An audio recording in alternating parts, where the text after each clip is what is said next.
अस्सलाम वालेकुम। आज हम आपके साथ शेयर कर रहे हैं बहुत ही मज़ेदार, बहुत ही टेस्टी नमकीन गोश्त की रेसिपी।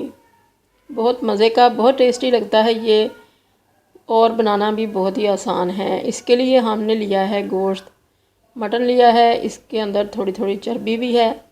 तो इस तरह का गोश्त ही इस रेसिपी के अंदर अच्छा लगता है। तो इसके अंदर हमने 8-10 जवे डाल दिए हैं लहसुन के, और इसके अंदर आप डालेंगे नमक। नमक बहुत केयरफुली डालना है, बिल्कुल थोड़ा सा हमने इसके अंदर नमक ऐड करना है, क्योंकि गोश्त जो है इसके अंदर नेचुरली काफ़ी सारा नमक होता है।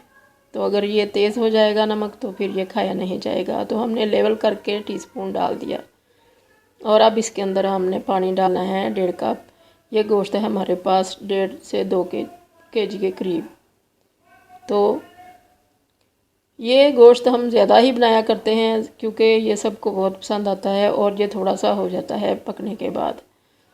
तो जब भी बनाएं तो ये ज़्यादा ही बनता है।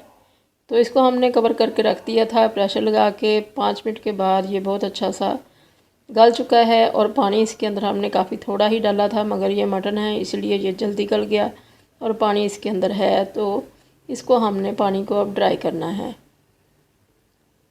तो इसको हमने पैन के अंदर निकाल लिया ताकि आपको अच्छी तरह से नज़र आए कि ये कैसे इसको हमने फ्राई करना है।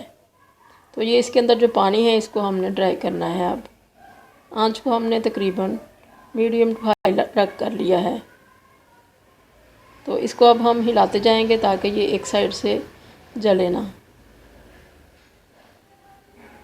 तो ये बहुत ही मज़े का बनता है। ईद के ऊपर ख़ास तौर पे हम लोग ये ज़रूर बनाते हैं, और काफ़ी सारा ये गोश्त कुकर भर के हम बनाते हैं, क्योंकि ये बहुत मज़े का लगता है और ये बिल्कुल सिंपल तरीके से ही खाया जाता है। ना इसके साथ नान या रोटी या कोई चावल वगैरह बिल्कुल भी सर्व नहीं किया जाता है। ये सिर्फ अकेला ही खाया जाता है, शौक़ से सभी खा लेते हैं। तो अगर थोड़ी थोड़ी इसमें चर्बी हो तो इसका ऑयल निकल आता है। तो ये देखें, अब इसका ऑयल ऐसा ऐसा निकलने लग गया है। तो पानी जैसे ही ड्राई होगा तो फिर पता चलेगा कि कितना ऑयल आ चुका है इसका। इसके अंदर हमने ऑयल वगैरह बिल्कुल कुछ भी नहीं डालना है। तो ईद वगैरह पे ये रेसिपी बहुत ही मज़े की लगती है, क्योंकि खुला गोश्त होता है घर में।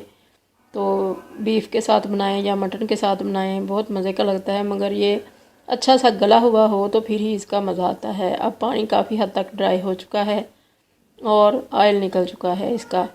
तो इसको अभी भी हम भूनते जाएंगे, ये अपने ही ऑयल के अंदर अच्छा सा भून जाएगा। तो इसको हमने अब हिलाते ही जाना है ताकि ये एक साइड से जले ना। इसके अंदर कोई भी स्पाइसेस, कोई भी चीज़ और नहीं गई, सिर्फ लहसुन के सिवा। तो आंच को हमने अब बिल्कुल स्लो कर लिया है, क्योंकि ये साइडों से रेड होने लगा है पैन, और पानी इसका बिल्कुल ड्राई हो चुका है। ये सारा इसका घी निकल चुका है और इसी के अंदर ये अब फ्राई होगा। और इसका टेस्ट इतना मज़े का लगता है। ये जो चर्बी है, जो अब ऑयल बन चुकी है, तो इसके अंदर इसको फ्राई करें तो इसका बहुत ही मज़े का फ्लेवर आता है इसके अंदर। तो इसको हमने अच्छी तरह से भूनना है। साइडें अब हमारी काफ़ी रेड हो चुकी हैं, और इसका मतलब ये है कि इसके अंदर अब पानी बिल्कुल नहीं है और ये अब जलने की तरफ चला जाएगा। तो हमने इस स्टेज पे इसको ज़रा सा और भूनना है और फिर उतार लेना है।